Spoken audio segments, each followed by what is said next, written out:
Hello, and welcome. I'm Alan Arcane, private investigator of the strange and supernatural. Here I will share my case files that open the doors into the paranormal. These documented phenomena of modern myths, urban legends, and eyewitness testimonies will stretch the limits of belief. We'll explore conspiracies, ghostly encounters, cryptids, alien visitations, and allegedly true listener stories that lurk just outside of our bizarre reality. These are true accounts, mysteries, and legends drawn from the dark unknown shadows of our world. This is Mysteria Arcana.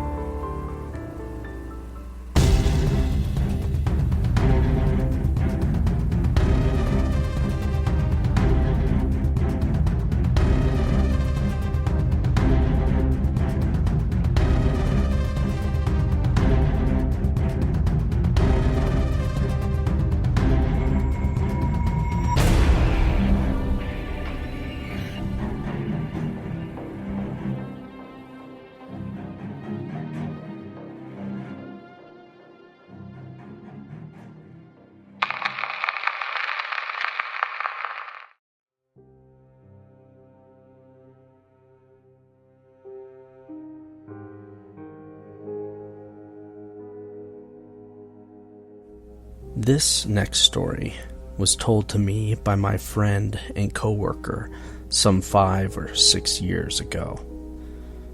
For this story, and to provide privacy for him and his family, I will be calling him Robbie. Robbie is a large and handsome man who works hard for his family and is naturally shy and soft-spoken. His long hair and dark complexion look more at home to the shores of Hawaii or New Zealand than the rugged desert mountains of Utah. Robbie had a hard upbringing and grew up in a bit of a tough part of town, in a trailer park. Things at home were volatile. He, his younger brother, and his older sister tended to fend for themselves, and life wasn't always easy. One day, as I spoke to Robbie about the paranormal, he told me that he had a visitor that he would never forget. He said this happened to him when he was a teen, still living at home. He had had a long day and had finally settled down for the night. Other family members were still up and about, and Robbie had forgotten to shut his door to his room. The dim orange light filtered from the old halogen hallway light bulb. As Robbie began to drift off, something strange happened. A figure blocked the light from the hall and seemed to just stand in his doorway. Robbie noticed the light change and was thinking it was odd. He turned around to see who was just standing there looking at him from the hall. What he saw changed his life and his perception of reality. Standing, hunched, and hulking in the doorway was not anyone from his family. The thing wasn't even human. He said it had a thick human body covered in hair. But that wasn't what disturbed him. What disturbed him was it had the head of a bull. Large, black eyes stared at him. Horns so big it would have to turn its head to fit them through the narrow doorway. He said that its nose wasn't right, though. That it was somehow upside down or something of that nature.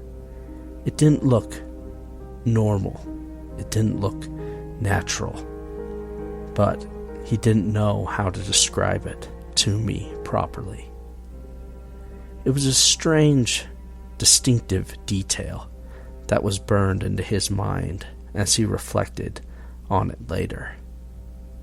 But at the time, all he knew was that he was terrified and scared for his life. He felt that death was imminent, that this dark being was there to take his life and his soul. Shocked into paralysis, he did not move, didn't even scream. And as tears of fear ran down his cheeks, the being suddenly walked away. He didn't tell anyone, just tried to move on and forgot about it. He said it was one of the only times that he was that scared in his life. He also said that I was one of the only people he had ever told that story. I spoke with Robbie about what he saw. We speculated about what that thing could have been, and he believes that it was some sort of demonic entity in his home, maybe caused by the volatility and strife in the area and in his house at the time. He didn't know what it was, but he will never forget it.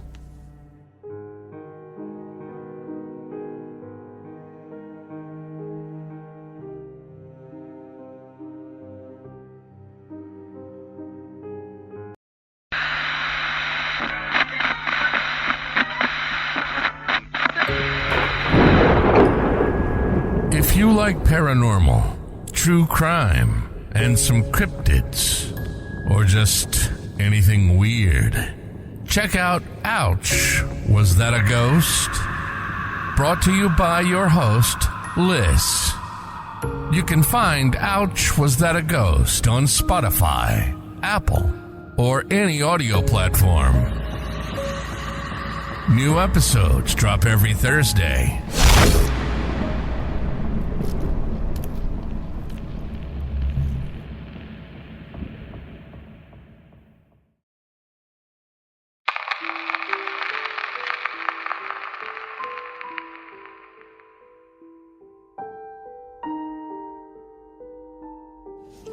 Hi guys, my name is Jose, and I am 35 years old. I have a couple of scary things that have happened, more like paranormal and things that have happened to me growing up. A couple years ago, I was not doing so well mentally, and I was, abusing alcohol itself. So if you think about it in spiritual matters or spiritualism, my vibration was pretty low and pretty negative for the most part. So I attracted some, darker things. So I'm going to start off with one where I had gotten off work at like 3 a.m, and I was sitting in my car, drinking a couple beers, and I turned to get out, and I saw this black figure run across the street. And the thing that really caught me off, that I knew that it wasn't a person or, a living person or a person at all, was that it was all black, like a running shadow. The moon was pretty full that night, but it was pretty scary to say the least, just because of the fact that I almost followed it, which you're not supposed to be doing. So you're not supposed to follow. And what I think it was they're known as shadow people. They say they can be like the other dimension, kind of like seeping out to our dimension. So it's like a person living somewhere else in another dimension. That, or it's they're just beings in themselves that are like shadow, that live in the shadows and stuff like that. But there's a lot of things, honestly, I didn't feel like it was a negative entity. I just felt like it was, just crossing the street, but it was calling to me because I was about to follow it, and I caught myself. And then I have another one. My aunt was dying. May she rest in peace. She was passing away. It took her like 3 months to go. I had 2 encounters with her. I was in the basement of my parents' house, and I was watching TV, and everybody was asleep. It must have been like 3 a.m, And I turn around, and then this head pops up through the door, like long black hair, and I'm getting chills just talking about it right now. But there was no eye sockets, no eyes in the sockets, and just a quick peep. But it wasn't like negative. And my aunt was going through like her transitioning stage at that moment, and I just kept thinking about her. So I think that's where I knew it was her for sure, just like visiting me. And another one was where it was in the day, and down in the basement we have like my parents' room has it's where the laundromat's at. And my mom kind of looks like my aunt in a way, with long hair and everything. Of course, they're sisters. But anyways, I looked up quickly, and I just saw I thought it was my mom, and called, and I'm like, Mom, hello, and then she wasn't even down there with me. So it was a lady with long black hair, just like my aunt, and it was I don't know how to describe it. If you've ever seen an apparition, they kind of look like they're solid, but not really. They're like translucent a little bit. That's what it looked like as well. But yeah, those are the most vivid ones that I have. And then overall, I think I'm in a better space now in my head for a long time now. So I haven't really seen anything paranormal in that sense. I am very intuitive though, so I can like sense energies and stuff like that. But and you can feel things. I just don't attract them as much anymore. So. Well, this is another story that's not really paranormal, but more like a spiritual encounter, with somebody that was a psychic that was around me at the time. But this is what they saw. I was, I went to Salt Lake with my woman and her friends and stuff, and one of her friends is a psychic, and I was there, I was like, come on guys, let's party it up, and I had bought a bottle of Smirnoff, like a full bottle, and it was only me drinking, so I didn't want to drink, and I was just like drinking, this was when I was way younger. I wasn't alcohol wasn't a big problem yet. It was a problem that was starting to become a problem, I guess. I was like drinking, taking shots or whatever, let's drink guys, and nobody was feeling the mood besides me, so I just chilled, because they were like, oh, we don't want to drink, so I was just sipping by myself. And then the next day he tells my woman's friend, he asked her, he's like, hey, did Jose have a grandma that recently crossed over not that long ago? And I hadn't spoke about her at all. That's why I knew he wasn't lying or anything. And I was like, and she said yeah and everything. And then she told me that he saw my grandmother behind me in my back, patting my back when I was drinking. Because I remember I was sitting on the bed and I was just drinking by myself, listening to music.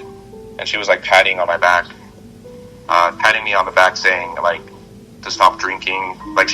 He could see her telling me, stop drinking, mijo, because it's gonna turn into a problem and you're gonna have problems in the future.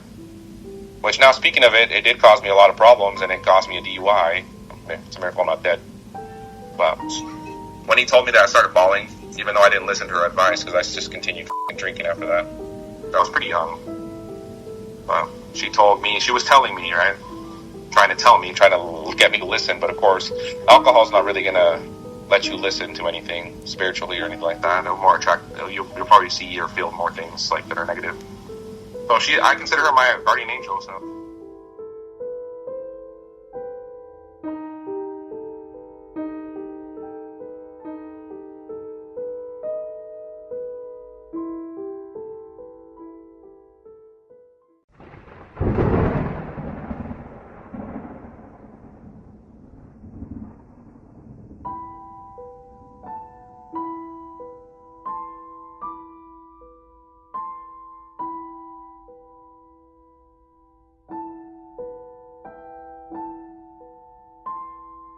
The beautiful music drifting beneath this episode is subtle, emotional, powerful, almost like a memory that when heard stirs something in you that you forgot was there.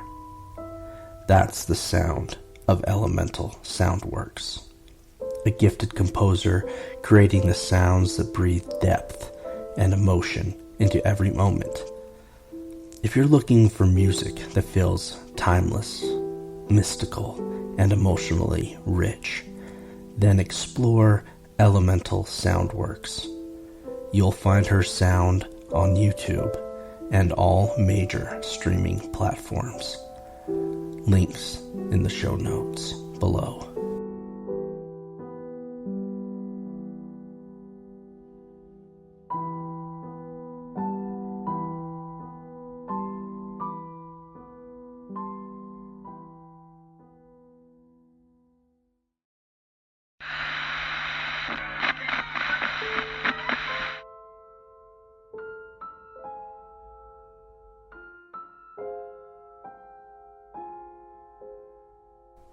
So, would have been my junior year of high school. During the fall, I was out with a friend hanging out at his house. Would have been a Friday or Saturday night. I stayed out late and we're just being dumb kids, hanging out, having a good time. When decided that, it had been late enough, it was time to head home, and I lived on the other side of town. So it would have been probably 12:30, 1 o'clock in the morning when I decided to drive home. And we really didn't live that far apart, and there wasn't that many roads to take, and I always went the same way home. But for whatever reason, this night I decided to go down a different road. And it was kind of a stormy evening, and as I got going down the road, I realized that the power was out. So all the street lights were dark, and it was just a very, very dark night.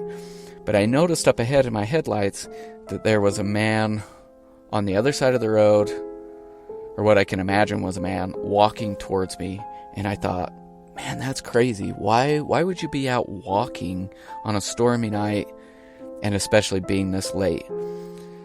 But in all reality, I didn't think that much of it, so I kept driving towards him, and then all of a sudden he was just gone. It was just like he vanished out of thin air. And I started looking for him. I'm like, what the heck? Where did this guy go?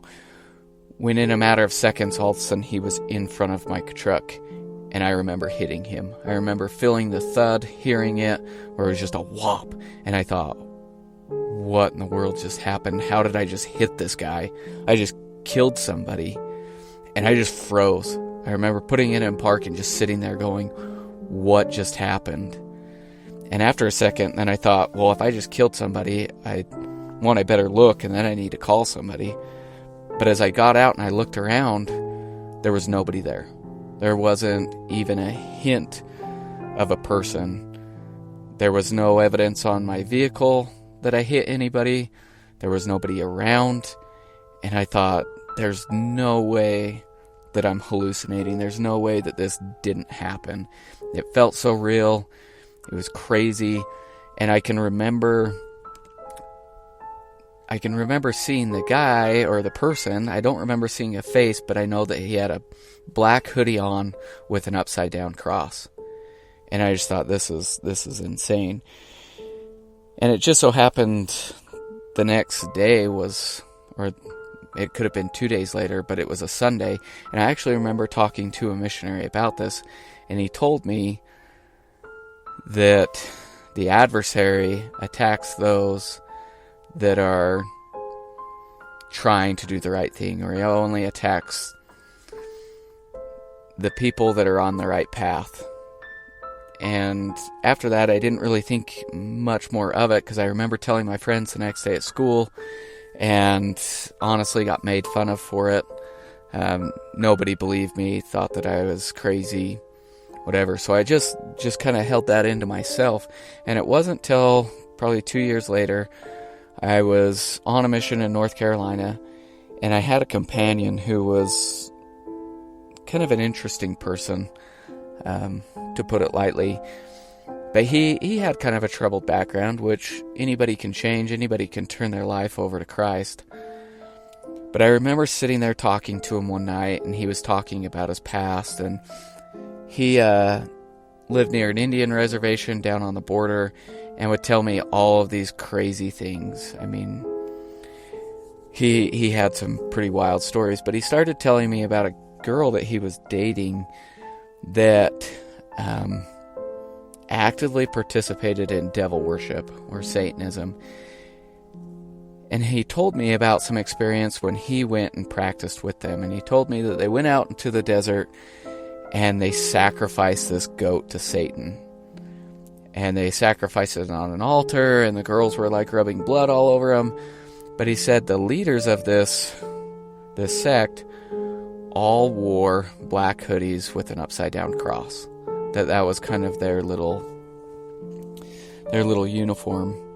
And at that moment, I didn't ever tell him this, but I started thinking about that night and just how crazy that was, that these, Satanists or devil worshippers would wear this hoodie that was the same as this personages that I just ran over in my vehicle, and how the crazy similarity there. And I thought, why would this person target me? Why was I one that got the daylight scared out of me and thought that I just killed a person? And then why would I later find out that that was something that a devil worshiper, a Satanist, would wear? And still to this day, I don't fully understand why I had that experience. I just know that it was crazy. It was something that I'll never forget. I'll never forget the feeling, not only of seeing it, but thinking that I killed a person, to then fast forward to hear this experience from a companion. And to be honest, I don't know that I ever fully trusted him after that point. I thought, for the longest time, how could you experiment with devil worship and then turn around and serve Christ? Which I know that everybody can change, but it's still just kind of a crazy experience.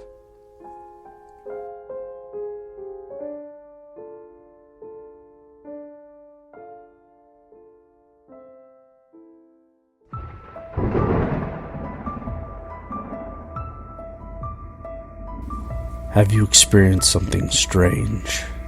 Something you can't explain? I want to hear from you.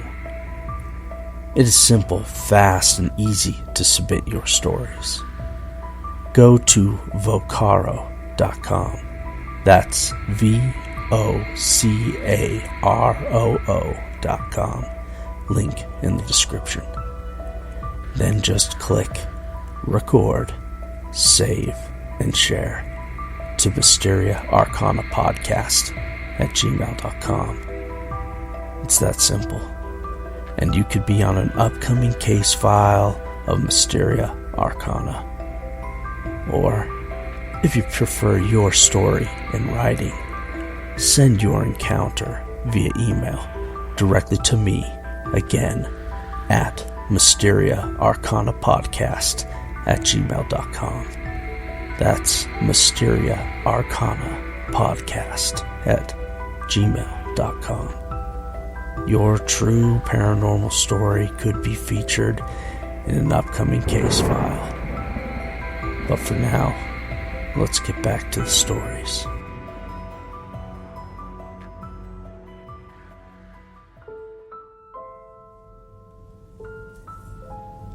Before we close the case file for tonight, I want to give a thank you to all those who shared their stories to make this case file. Your contributions make this show possible. Thank you. Now, we will hear the stories of two special guests. But to do so, we're heading across the Atlantic.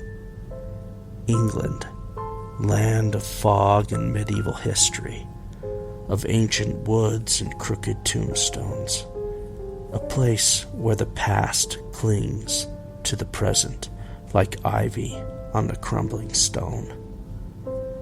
It's a country steeped in mystery, from witch trials in Lancaster to the druids of Stonehenge, from ghostly monks in abandoned abbeys to whispers of pagan blood rites lost to time. It's no wonder so many of our most chilling legends and true ghost stories come from her soil. Tonight, we will open the lines to two such voices. One a paranormal investigator who encountered someone strange near Northampton. And then there's our next caller, a listener with a heart-wrenching story of something that crossed from the other side and left a mark that will last forever. Bella, welcome to Mysteria Arcana.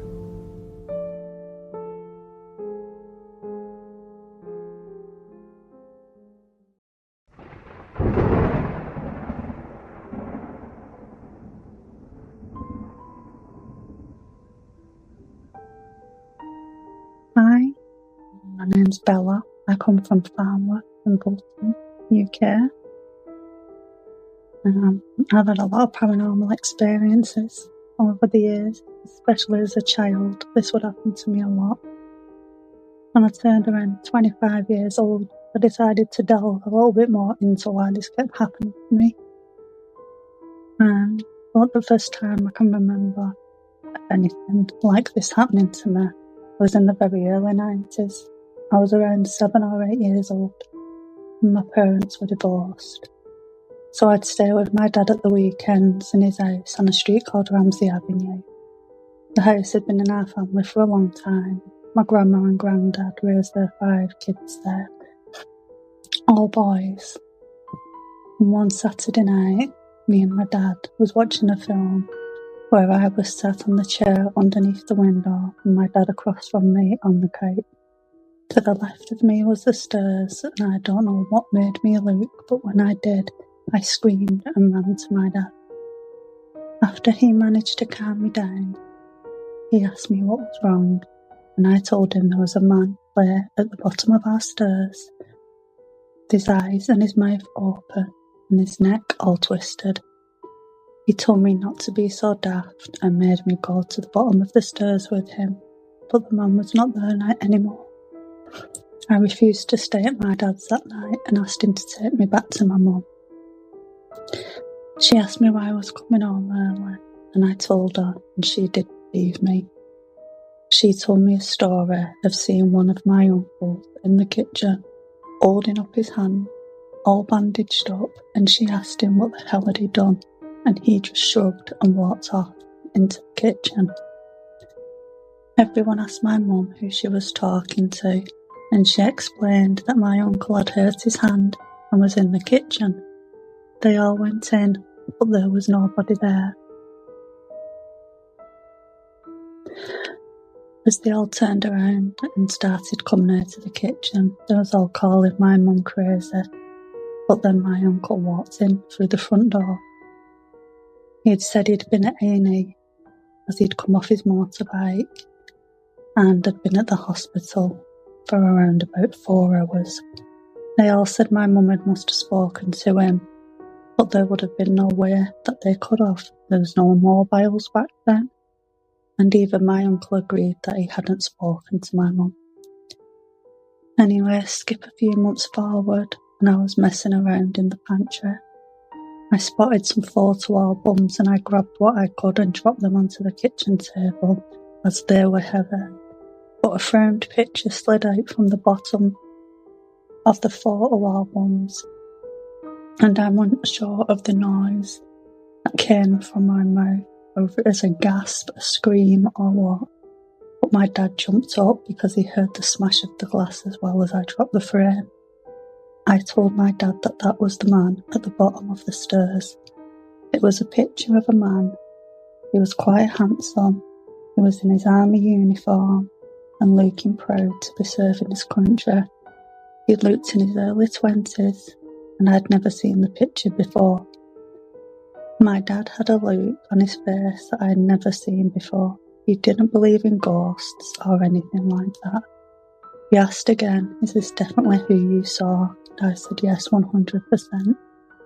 My dad then told me that his mum's cousin, who was on leave from the army, would come and stay with my grandma and granddad. But while he was staying with them, he became ill. Nothing serious, it was just a cold or something like that. In the middle of the night, he must have got up to get a glass of water or something, but lost his footing on the stairs, fell and died instantly of a broken neck. My dad was a no-nonsense man, but I could see he believed me. To this day, if I close my eyes, I can still see him at the bottom of the stairs, eyes open, looking at me, and neck twisted. I really wish I could get rid of that image, as it is really unsettling. Anyway, hope you like my story. Bye.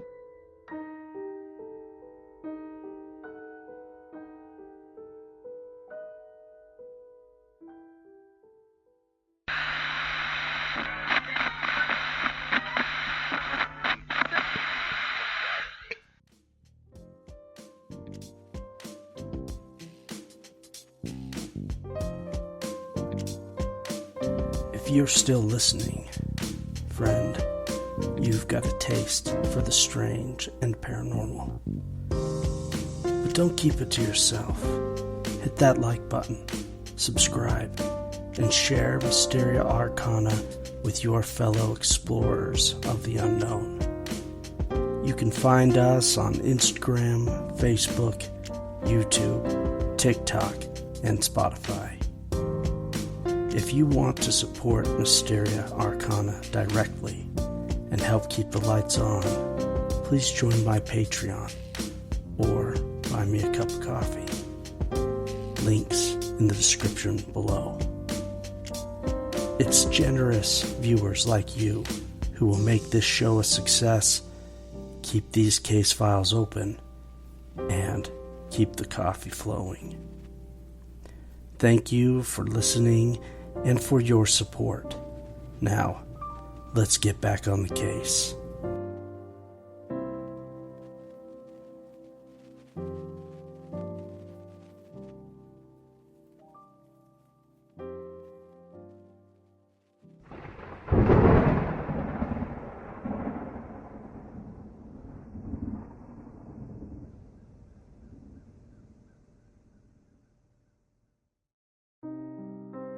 Tonight's last case file takes us to the old stone bones of Northamptonshire, England, specifically Boughton Cemetery, and the decaying ruins of St. John's Church, a place steeped in mystery, tragedy, and perhaps something even darker.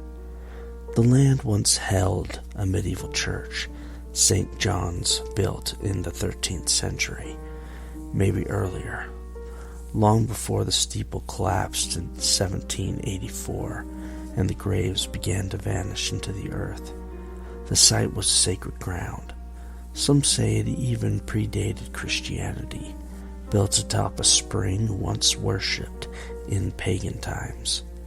They dedicated it to St. John the Baptist, the one who paved the way, the baptizer, the outlier, a fitting patron for a place like this. In the 1300s, Boughton Green, next to it, hosted a great fair. 3 days of revelry, horses, wrestling, food and song, all in the shadow of the church. They even carved a turf maze in the hillside, a symbol from old times. The maze is gone now, dug up to train soldiers for trench warfare in World War I. What's left is a ruin, battered by time, and a graveyard that stretches out like a sleeping village for the dead. They say this place is cursed by what it remembers. Ghost brides waiting for doomed grooms, headless figures wandering under the moonlight, a highwayman who is hanged nearby and still laughs in the wind. They say the very earth is restless, dug through by rabbits until human bones jutted from the soil, giving locals reason enough to stay away. That's what makes what we're about to hear all the more chilling. In January of 2023, something happened there that chilled even seasoned investigators to the bone. The story comes from Fifth Sense Paranormal UK, a team known for their serious investigative works across haunted sites in England. So when Terry reached out with his story, I knew it deserved a spot on my case files. It was a cold January night. Terry, along with fellow investigator Darren and 4 other members of their team, arrived at the cemetery, excited to try and catch some strange activity there. As soon as they passed through the old gate, something felt different. You could feel the energy as we walked in the gates, Terry told me. They had been there many times before, but this time the place greeted them with a silence that felt intentional and unsettling. Terry, Darren, and one of the other team members had set up video cameras to catch anything that might happen during the investigation. He said, as the evening went on, there was 3 of us standing at the bottom of the hill. A lady came toward us with a big dog like a German shepherd. It was strange, like she came out of nowhere. As you enter the location, the gate always makes a loud noise. We didn't hear that, and we were surprised as she walked past us as if we weren't there. She walked down the ruins, asked the lady there that wasn't a part of our team. "Are you with them?" she asked her. The woman seemed shocked and shook her head no. Then the strange woman turned slowly and walked up the hill toward us, and as she walked past us, she said in a low, strange, slow voice, "You won't find anything here." Terry said that despite the freezing weather, the woman wore only a light top, no jacket or scarf, and her dog never even looked at the investigators, almost as if it didn't see them. She continued walking up the hill, and in a moment when none of us had our eyes on her, seemed to vanish. She was there one moment, and the next, gone. And here's the kicker. They had come with cameras rolling the whole time. One camera was positioned right along her path. She walked directly past it, or at least she should have. And yet, nothing, not a trace, not even a shadow was caught on film. Later that night, they tried to debunk it, reviewed all the footage, rechecked their positioning. It was like she was never there, Terry said. But we saw her. 3 of us saw her, clear as day. This wasn't their first encounter with strange happenings at Bonham Cemetery. Terry went on to tell me that he had coins. Yes, normal coins. But they were being thrown during our investigations, he said. Thrown across rooms, into stones, even hitting members of the team.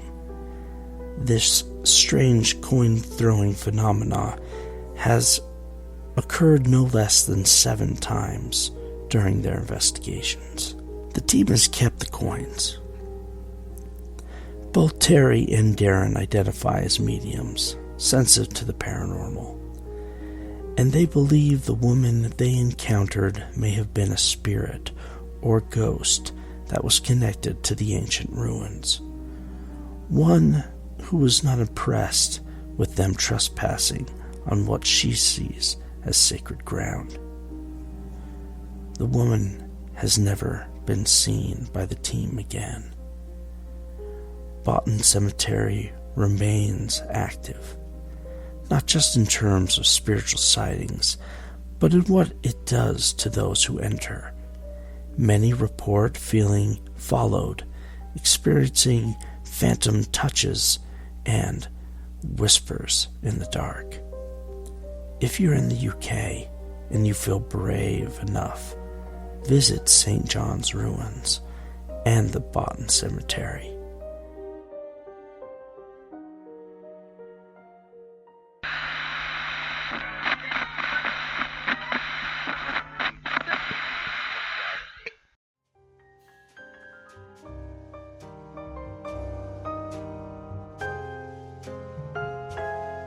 I hope you enjoyed tonight's case files as we looked into the unknown. Please follow, like, and subscribe. If you could, share the show and leave us a review. It helps more than you know. And don't forget to send your true paranormal story to MysteriaArcanaPodcast at gmail.com and help the community and the case files to grow. Remember, friends, keep your eyes open, your flashlight loaded, and never stop asking what's really out there. Thank you, and until next time, I'm Alan Arcane, and this was Mysteria Arcana.